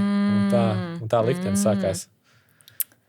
Cik skaisti. Bet jūs tas bija tāds uzreiz connections? Es domāju, ka jā. No tavas puses. Jā, no manis, jā. Labi, bet tas klubs bija Vecrīgā. Pareizi. Jā, tad skaisti nākamajā tēmā. Mēs nesen ar draugu vienkārši runājām saistībā arī to, ka nodega tikko Sinners klubs, vai ne? Kādas ir tavas sajūtas par to, ka Vecrīga, kā tomēr kultūra mantojums mums ir pilna ar klubiem? Tu esi tādā atbalstā tam, vai tev gribētos varbūt, ka Vecrīga paliek kā Vecrīga un ir Old Towns un New Towns? Es teiktu, Latvijas problēma ir, mums ir ļoti vāja ekonomika, un mēs varētu tās vietas, mums ļoti maz turistu brauc Latvijas īstenībā. Un, ja ir sakārtot, es biju liels turists, man patīk turists. Un vienmēr, ja es braucu uz Vecpilsētām, meklēju tuvāko hotelu, un, ja tev tuvāko hoteli ir blakus kāda vieta, miesa, kur var patusēt un kaut ko pabaudīt, tad es tikai priecājos. Un, varbūt tā Vecrīga ir tā vieta, kur to izdarīt. Vienīgā problēma ir, es nezinu, tu esi kādreiz pastaigājis pa Vecrīgu sestdienas rītā. Kādreiz jaunībā es sēdienas rītos Vecrīgā gāju mājās. jā, uz bet pirmo tas ir autobusu. Nevis, ka tu esi izgājis ārā piekdienā, un tad tu staigājies sestdienas rītā jau, bet tā, ka tu neesi tusējis piekdienā, un sestdienas rītā tu ej cauri Vecrīgai, tur kaut kāda darīšanas vai kaut kas tur jānopērk kaut kur tur šur, kā tur izskatās pēc piekdienas. Spēju iedomāties, bet tas ir visur pasaulē tā. Jā, bet vai tev nav, man, piemēram, vismaz ir mazliet tāda jokaina sajūta, tāpēc, ka ir tomēr tās visas vecās ēkas, kas tur ir stāvējušas ilgi, un tad tu redzi, ka stūris ir nočurāts vai novemts, vai tur glāzes kaut kādas mētājs. Tas tā tīri, jo tajās pašās arī vecajās ēkās bieži vien ir tie klubi, un tad tur, es nezinu. Jā, noteikti tas nepatīkami. Vispār pasaulē daudz nepatīkamas lietas noteikti. Vai Latvijā, jā, bet nē, ja mēs apčurāt brīvības piemēru, tas ir ļoti sāpīgi man, ja tā skatāmies. Bet Vecrīgā, es gribu, lai viņi vairāk dzīvelīgāk būtu. Jā, es vasarā dažreiz riteņiem, mēs no Agenskalnā dzīvojam, es pārbraucu ar ģimeni, meitām mūs dažreiz ir, ka mēs sievai iedāvājam brīvu laiku, paņem bērnus, mēs riteņiem pārbraucam Akmens tiltam, caur Vecpilsētas McDonald's, paņem saldējumu, pasēžam, patusējam, tur forši. Cilvēki dzīvojas apkārt, bet es gribētu redzēt, kāpēc mēs lielajās tajā Prāgā minēsim, cik daudz cilvēku tur ir, cik daudz cilvēku atstāja naudu tur. Jā. Ja tā neisa nauda, ko mēs varētu ienest tā Vecrīga palīdzēt, jo Vecrīga ļoti tiešām smuka. Jā. Tas potenciāls nav izmantots ar viskādām ekskursijām, kaut ko piebūvēt, sataisīt. Mums viņu vajadzētu vairāk atdzīvināt. Jā. Nē, ekskursijas jau ir braukā, gan ir grupas ar cilvēkiem, gan braukā, un ne tikai Vecrīgā, bet arī tālāk jau no aizbrīvības pieminiektu, tā kā tur pārējo centru, kur man liekas loģiski, kāpēc lai tur būtu bars ar turistiem, bet īstenībā, jā, tās ēkas jau tur ir daudzas nozīmīgas un ar savu vēsturi. Baroks. Jā, tieši tā, mums ir tomēr tik daudz ko skaistu redzēt, bet pēc manas pieredzes, man liekas, ka noteikti ir normāli ar turistiem, vismaz cik man ir sanācis, un mums ir ļoti, Latvija, Rīga ir ļoti iemīļota vecpuišu ballītēm. Jā. Ļoti. Katru piekdienu ir neskaitāmas vecpuišu ballītes, kompānijas, kas ir atbraukuši, džeki un iztusējis. Un es prasīju vienam, viņš skaitās advokāts svērināts savā dienas darbā, un viņš tur sadzēries stāstīja, ko viņi dara, un viņš teica, ka Rīgā ir lēti, un ir skaistas meitenes, un tāpēc vecpuišu ballītes notiek. Jā. Tas normāls ienesums ir. Mēs katru weekendu Rīgai ir. Pat tieši tā, to mums jāstrādā. Mums jāatrod savs veids, kā mums izcelties uz tā visu fona. Mums noteikti lētāks biļets, kā atlidot. Mēs vairāk varētu dabūt ārā no Vecpuišu Vecpilsētu. Varētu Vecpuišu Vecpilsētu. Kāpēc ne? Man liekas, ka lielākā problēma, tas lielākā jautājuma zīme ir tā, ka tas arī ir nākamais temats, ir alkohols Latvijā, un alkohola patēriņš, un alkohola tirdzniecība, pieejamība un viss pārējais. Kā tagad izskatās mans vietējais rīmčiks, kad ir pārdod alkoholu citos laikos. Es esmu šogad iegrābies jau 2 reizes. Es pati esmu iegrābies. Pirmo reizi biju šokā. Jā, tur jau tā lieta, ka ja tev ir kaut cik saprātīgs alkohola patēriņš tavā dzīvē, vai ne, tad tu atapsies vismaz vienu reizi savā dzīvē, ka ir pēc 8, un tev ir tāds, fuck. Nevar vīnčiku. Vai pēc 6. Sēdējām bija 6 un 8. Es gāju tieši vakarā, vienu vakaru gribēju pēc 8. Aizies veikalu nopērkt saldējumu, vakarā varētu vīnu iedzert. Un es aizēju, un es pēc stāvus, tu vēl idiots skatās manī virsū, un es vienkārši domāju, kas ir, kāpēc nevar vīnu nopirkt. Jā. Ne, to jau tāpat apiet var kaut cik. Tev vienkārši ir jādomā uz priekšu. Tas ir viens, un otrs ir, tu vari aiziet uz kaut kādu bāru un nopirkt, aliņu tu tāpat vari pudelē nopirkt un aiziet kaut kur tālāk. Vienkārši dārgāk bišķiņ sanāk. Jā, bet tur jau tā doma īstenībā arī, ja tik ļoti gribēs. Man uzreiz nebūs vīnu šovakar. Bet, bet citiem būtu tas motivācija uz bāru, un bāri varbūt uz tā vinnēs, jo tik ļoti tev gribēsies. Bet tie ierobežojumi, nezinu, Tas vispār ir tas patēriņš. Es ļoti skeptiski to visu skatos, to patēriņu.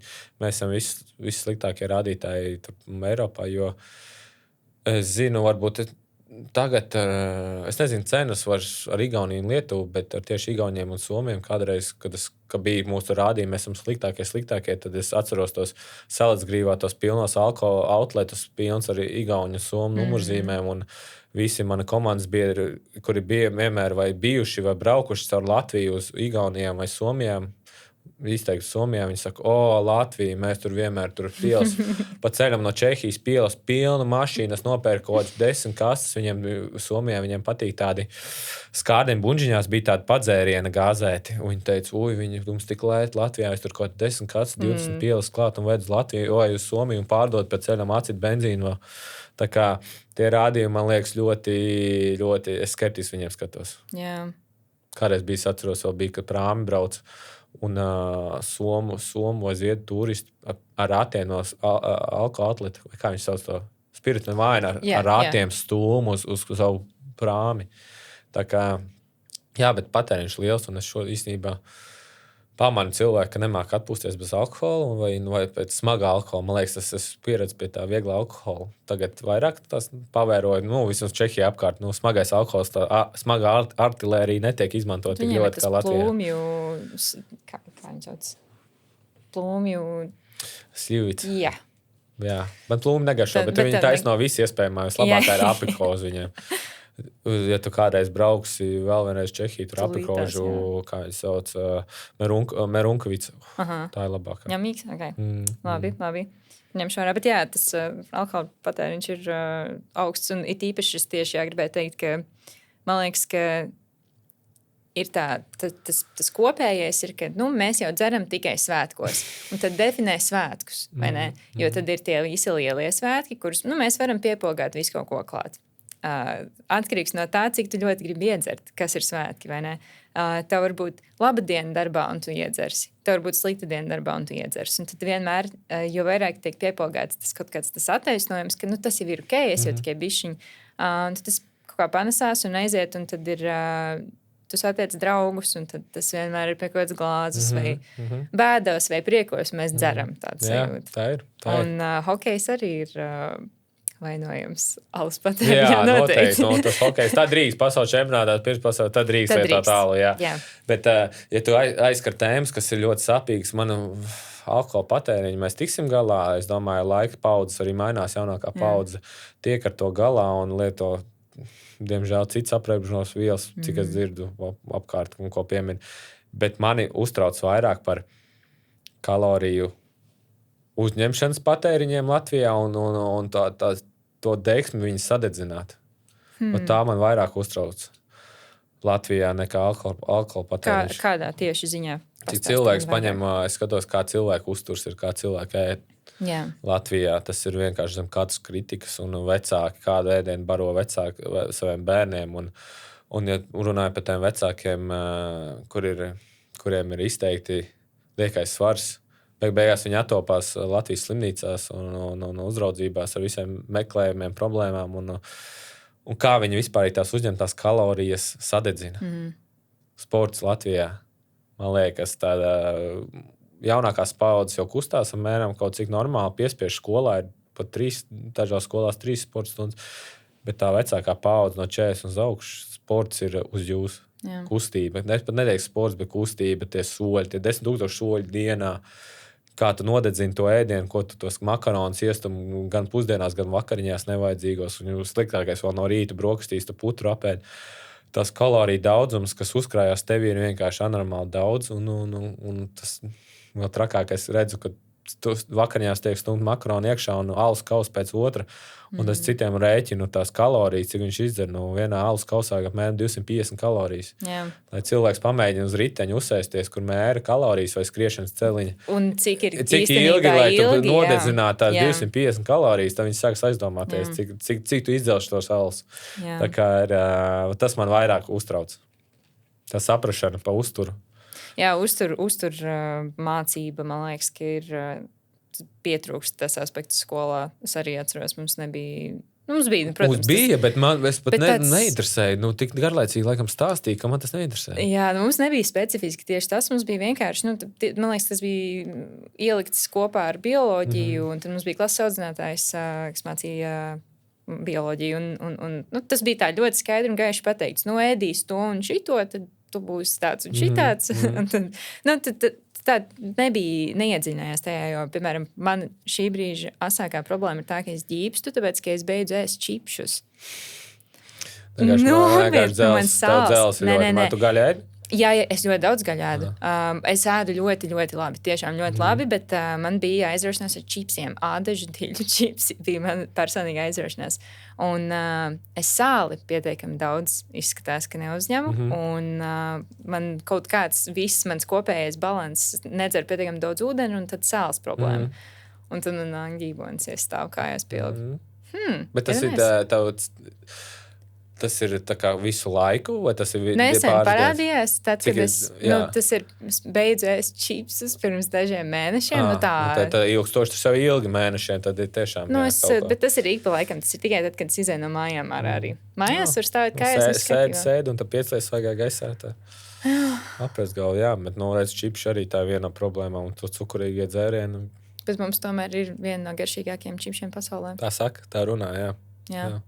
Nē, tiešām, nevar sūdzēties, bet mums ētiķi čipšu pietrūkst, ja ir tāda. Jā, es ļoti piekrītu. Bet uzturs man vairāk baida pat nekā alkohola patēriņš. Jā. Nav jau, bet man liekas, ka ir viegli arī ieiet galējībās ar to, skatoties uz sportistiem, arī runājot ar kaut vai tu tikai uz zālē un kačājies, vai ne? Tu arī vari iet galējībās ar to, kā tu sāko tam līdzi, jo tev ir tas kaut kāds mērķis. Tu gribi redzēt sevi tādā kaut kādā vizuālajā tēlā, vai ne? Lai to sasniegtu, tev ir jāiet, suņus baro labāk citreiz nekā džeki, kas iet uz zāli. Un tad tas jau arī ir, tā jau arī tomēr ir, tie ir traucējumēšanas, tu neēd tā, kā tev vajadzētu dabīgi ēst, vai ne? Arī jā, bet... ja tu neesi profesionāls sportists, ja tu esi, tad tur vēl var kaut ko bišķiņ atvēst. Es arī, jo man brīvās dienas, ko profesionāls sportists ir, es mēģinu okļhidrātus nēst. Jā. Vienkārši liek uzkrājās, ja tu viņas nesadedzini. Jā. Bet ikdienā pavarot vienkārši no malas ģimenes un cilvēks skaidri, makaroni vai rīsi, tā ir tā, kā nebūs pusšķīvs ar makaroniem vai rīsiem. Tas ir tā kā maizi vēl, baltmaizi, ārprāts. Tu zini, cik vidēji tu sadedzini kalorijas vienā spēlē? Jā. Tā kaut kur aptuveni. Es atceros, man nezinu, es negribu samelot. Kaut kur ir 2000 noteikti. Man ir augsts sirdspūks, tā kā man ļoti. Inčīgi. Labi.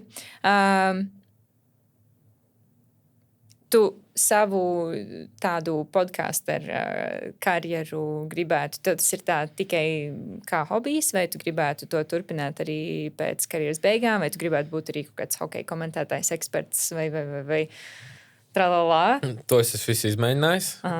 To es biju pasaules čempionātā, es biju komentējis spēli vienu Latviju, Čehiju, tad es biju tagad Baltijas atklātā čempionātā. Eksperts studijā biju uz 5 spēlēm, kur Mogo vinnēja, kā eksperts arī izbaudīja. Tad biju, tā man podcasts ir, kur katru nedēļu pirmdienās mēs iznākam ārā. Tā kā, redzēs. Tas ir man, es izmēģinu, man tīk dzīvē izmēģināt daudz lietas. Tas pamēģinu, saprotu, kas patīk, nepatīk. Sākumā kā hobijs, beigās jau kā darbs, tas viss ir parādās, tas podcasts nav viegli. Viņi katru nedēļu vadīja, domāt, runāt, stāstīt, izdomāt kaut ko interesantu, uzaicināt viesu, sameklēt. Jā, bet kamēr es jauns, enerģija ir, tas jādara. Jā, tev bija nesen nodarbojies ar aktieru mākslu arī. Tu teici, ka tev izgriezis lielāko daļu no tā, ko tu pateici. Ko tu pateici? Kas tev bija jāsaka? Citāts, man jāsaka, es biju uz masēšanās galda un man masēja muguru. Es aizmirsu aktieru nosaukumus un kaut ko vajadzēja sagriezt galā. Jā. Nu, tā gan kaut kā nerātnā vai kaut kā tā vajadzēja. Jūs runājat par Madaru?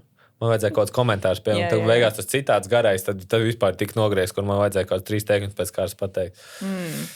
Nu, bet tu gribētu, ir kaut kāds tāds sapnis nepiepildīts vēl? Vai tev ir sajūta, ka viss līdz šim tu esi sasniedzis visu, ko tu esi gribējis sasniegt? Vai tev ir kaut kāds tāds kvēlais sapnis? Kā personībai? Jā. Nē, man ir tagad, es topošanas procesā, kur es savu domu padalījies ar vienu cilvēku, es savu dziesmu gribu uztaisīt. Kāda žanra? Nu, tādu puspatriotisku, tādu ir tāda, es nezinu, ne roks, ne hip-hops, tur tāda bija dziesma, ir tāda dziesma, Horvātijiem ir tāda dziesma, kas Čehijā ļoti populāra, viņi pa futbolu. Tāda veči kliedz dziesma, līdzīgi kā gačo dziesma, vējiem līdzi, bet, jā, tāda ir tāda dziesma.